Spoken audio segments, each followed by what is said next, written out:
አለይኩም ወራህመቱላሂ ወበረካቱ የጀማዓተል ኸይር እንዴት ናችሁ? ሰላም ናችሁ? አልሐምዱሊላህ። እንደተለመደም ዛሬ ሌባ አልለቀቅም ብሎኛል። ከዚህ በፊትም ነግራችሁ ነበረ። በዋትስአፕ መጣ ሀያ አልኩት። የሴት ድምጽ ደግሞ ሼር የተደረገ ብር መላክ ፈልጋለሁ፣ የዋላ ቁጥር የሚታወቂ ካለሽ ላክልኝ አለ። እሺ ችግር የለም ምን ላካለው? እስቲ መጀመሪያ ላኪና ደረሰኝ ላክልኝ ስል ፎርጂት ደረሰኝ እንደላከኝ ታውቃላችሁ። በዚህ በፊት የፎርጂቱ የት ነው? አሁን ደግሞ አልላቀቅም አለ። አሁን ደግሞ ቁጥር ቀይሮ አሁንም የሴት ድምጽ ሼር አረጋ ማለት ነው። የአሁኑ ላሳያችሁ፣ ይገርማችኋል። ይሄው የት ነው? ይሄው ይታያል አይደል? ይሄው አሁን ይሄው የዘመጃ አሁኑ ቁጥር 93 ነው። እንዲህ ይላል። ሰላም አለይኩም አለኝ።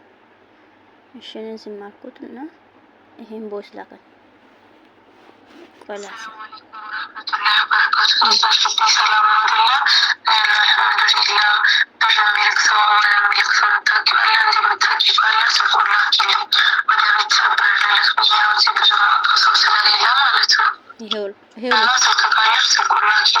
ይሄ ሁለተኛ ነው። ከዚህ በፊት 09 ነበር ቁጥሩ መጨረሻ ማለት ነው። አሁን ደግሞ ይሄው ምን ይላል?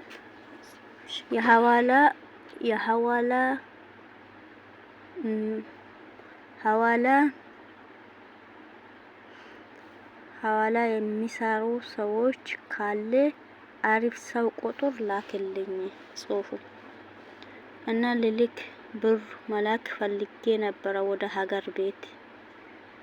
እኔ እንደማውቅ እንደ ድሮ ተብር ያለው አይደል? አሁን እሺ አልኩት አውቄ ማንነቱን ለማወቅ።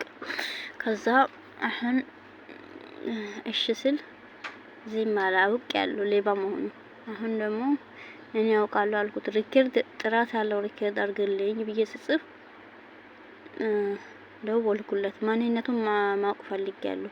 አውቆ የሴት ድምጽ ሼር እያደረጉ ሌቦቹ ወንድ ናቸው ቁጭ ብሎ ኢጃዛ ቤት ምናምን። አሁን ይሄን ሪከርድ አደረኩለት፣ ደወልኩለት። እሺ ቁጥሩን ይታያል አይደል? ቁጥሩን ላክልኝ እሺ ውዴ ሪከርድ አድርግ አልኩና ስሙ ደግሞ ምን ይላል? አሁን አዲሱ ማለት ነው ሀያት ሀሰን ይላል። ይሄ ያስቀመጠው የቁርአን ፕሮፋይል ነው። ኢንሻአላህ አሁን ምን አይነት ሰው ነው? ቆይ በዚህ ጊዜ ምን አይነት ሰው ነው? እኔ ድምጽ ፈልጋለሁ፣ ማን እንደሆነ ማወቅ ፈልጋለሁ፣ ድምጽን ጥራት አለው ሪከርድ አድርግልኝ ብዬ ስልከው ከዛ ልጅ እያስታኛ ስለሆነ ነው። ይሄ ጽሁፉ ያስታውቃል አይደል? ልጅ ስለሚያስታኛ ነው። ስትጨርሲ ሪከርድ አድርግልኝ አልኩት። ዝም አለ። ከዛ እሺ ቁጥር ላክልኝ አለ። እሺ ማማዬ አልኩት አውቄ ማለት ነው። ሪከርዱን ማወቅ ፈልጌ ነበር ያረጥራቱ። አሁን ሼር እያደረጉ የሴት ድምጽ ሼር እያደረጉ ወንዶቹ ማለት ነው። ውዴ ላክልኝ እየጠበኩሽ እኮ ነው አለኝ። አሁን ሼር ያደረጋ የሴት ድምጽ ነው፣ ግን ይሄ ወንድ ነው። እንደዚህ እያባበለ የሚበሉ ሰዎች ማለት ነው።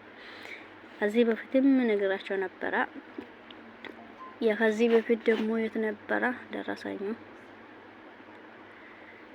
ጉድ ነው። ሰው ምን አለ ሰርቶ ቢበላ ለሌብነት ቁጭ ይላል እንደ ጉድ። ለሌብነት ቁጭ ብሎ ይመጣል እንደ ጉድ እኮ ነው። ሰው ሰርቶ አይበላም እንደምን ነው? የት ነበረ የመጀመሪያ ደረሰኝ ራሱ ተቀምጦ ነበረ። ፌክ ደረሰኝ ላከኝና ቁጥሩን ቀርጬ አስቀምጬ ነበር። የት ነው ያ ረብ?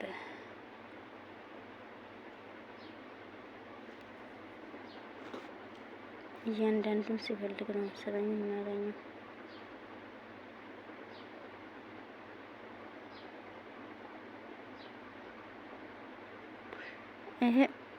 ይሄ የመጀመሪያ የፌክ አካውንት ነው። መጀመሪያ እኔ ሳላውቅ ይሄን ፌክ አካውንት ይሄን ማለት ነው ይሄን ልክ ያለው ቶሎ እንዲልኩልኝ አባቴ ታሞ ሐኪም ቤት ነው ጭንቀት ላይ ነኝ። እኔ ደግሞ ሳላውቅ ኧረ ይሄ ደረሰኝ ነው እንዴ ያላውቀኝ ሰው አይኔን አምኖኝ ልክኝ እያልኩ ሴትዮን እየደወልኩ እያስቸገርኩ ነበርና ይሄ ነበር የመጀመሪያው ማለት ነው። አሁን ቀይሮ መጣ። የመጀመሪያው ቁጥር ይሄ ነበር ቀርጬ አስቀምጫለሁ። ይሄው የመጀመሪያው ይሄ የፌኩን አካውንት አስገብቻለሁ። ሊበለኝ 2600 የዚሁ ማራት ጉድ እኮ ነው፣ ጉድ እኮ ነው፣ ጉድ እኮ ነው። እና ያሁኑ ደግሞ አሁን ደግሞ ይሄው ተጠንቀቁ እና ቀን ያሳስታል። አንሳሳትም ማለት የለብንም። ሰው የማይሳሳት የለም። እነዚህ ሌቦች ሰርቶ አይበሉም። ይሄው ሰውን እንደዚህ እያደረገው እያጨባበሩ ቁጭ ብሎ በየጃዛ ቤት ይሄን ድምጽ ሼር እያደረጉ ሰላም አለይኩም ወራህመቱላሂ ወበረካቱሁ። ሰላም አለይኩም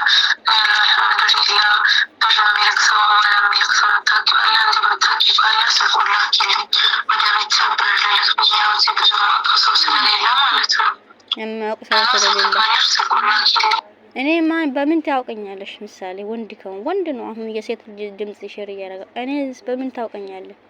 እኔ ነው የምጠይቅ። አላውቅለት አያውቀኝም። ቁጥሩን ዝም ብሎ የቀያየራ ሌቦች ይመጣሉ። በጣም እኮ ነው የሚገርሙት እነዚህ ሌቦች። ምን አለ ሰርቶ ቢበሉት ቁጭ ብለው ነው የሰውን ገንዘብ። ሌብነት እኮ ነው በጣም ከባድ ነው። ሌባ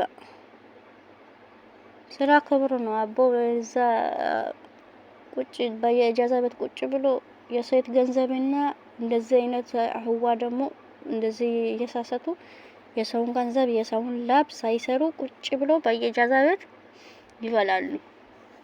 እና አላህን አይፈሩም።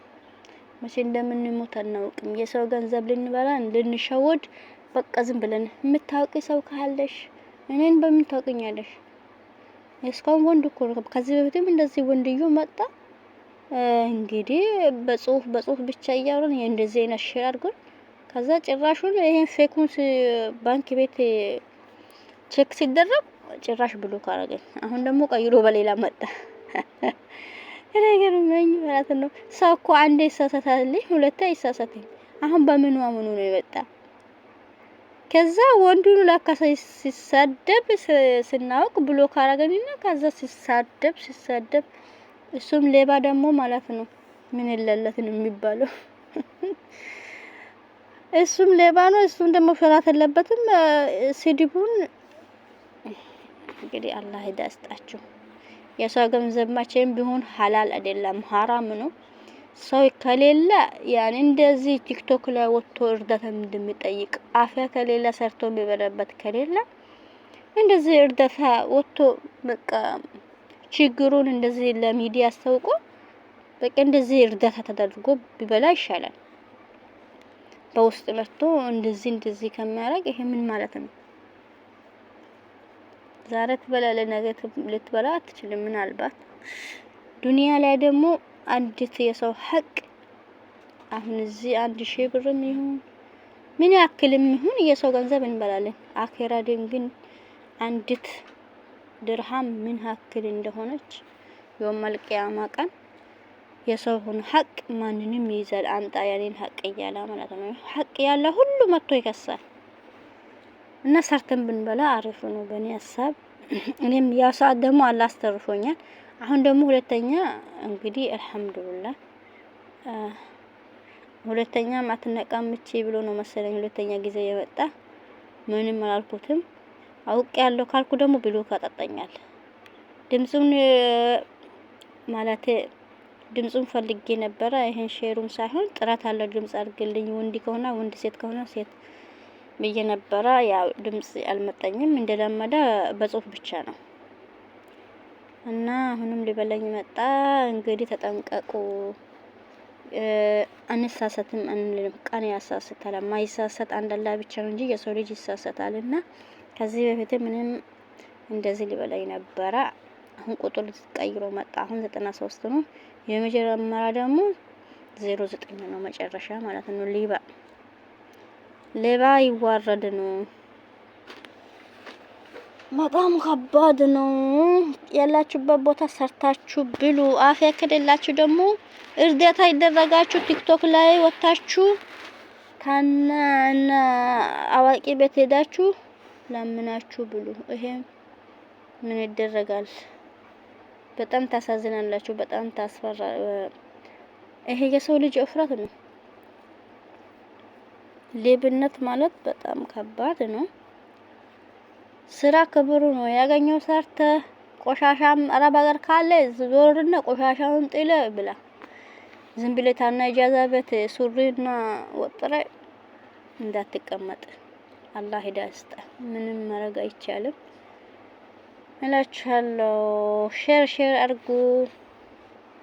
እንደዚህ የሚሸወዱ ይኖራሉ እና የማይሳሳ ሰው የለም ብዬ አላስብም። እኔም ተበልቼ ነበረ፣ ግን አላህ ያኔ እንዳትበሊ ብሎኝ አላህ አስተርፎኛል። አልሐምዱሊላህ ረብል ዓለሚን። አሁን ደግሞ ሁለተኛ መጣ። ይገርማል።